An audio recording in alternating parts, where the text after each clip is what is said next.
সকাল বন্ধুরা, তোমাদের দিদিভাই চলে এসেছি শিল্পী দিদিভাইতে। দেখতেই পাচ্ছ ভোর 5টার সময় উঠে সমস্ত আশেপাশে কাজ করে দিকে রান্না বসিয়ে দিয়েছি, ডাল ভাত। আর রান্না করবো আজকে সোয়াবিন, কারণ আজকে মঙ্গলবার আমরা বেরোবো সোয়াবিনের জন্য। আমি সব কিছু কেটে ধুয়ে রেখে দিয়েছি। আর কারণ হলো তোমাদের দাদাভাই মাছ মাংস ডিম না হলেও খেতে পারে না, নিরামিষ একদমই না। তো সোয়াবিনটা রান্না করলে তবুও রাগ হবে না, নাহলে খুব রাগ হবে খেতে গিয়ে। আর ওকেও ডেকে তুলে দিয়েছি, যেহেতু আমরা মঙ্গলবার একটু দেরিতে বেরোবো। ওকে বলেছি যাওয়ার আগে যদি একটু লাইনের থেকে খেটে আসে, যাই 20-50 টাকা যাই হোক। তো যাই হোক, ও কিন্তু জল টল খেয়ে এবার বেরিয়ে যাচ্ছে, দেখতেই পাচ্ছ। আর 8টা বেজে গেছে, আমরা যাব 12টার দিকে। তোমাদের দাদাভাই বাড়ি আসার আগে আমার সমস্ত কাজ হয়ে যাবে, কারণ সকালবেলা উঠেছে। আমি তো তুমি কি রান্না করবো তোমাদের সাথে শেয়ার করেছি, তো আমার রান্না পুরো কমপ্লিট। আর দেখো রান্নার পরে সমস্ত অনেক কাজ বাকি থাকে, সেগুলি করে নেবো, স্নান করে পুজোটা দিয়ে নেবো। আর ওকে বলেছি যেহেতু তাড়াতাড়ি উঠেছে আজকে ঘুম থেকে, যে তুমি 2 টিপ মেরে আসো। তো ও চলে গেছে লাইনে, আর ও লাইনের থেকে আসার আগে আমরা সমস্ত কিছু গুছিয়ে নেবো, কারণ আমরা বেরোবো 12টার সময়। আজকে তো মঙ্গলবার, একটু দেরি করে বেরে।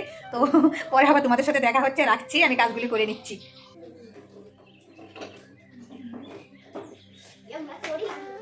তোমাদের দাদাভাই চলে এসছে, 10:30 বাজে।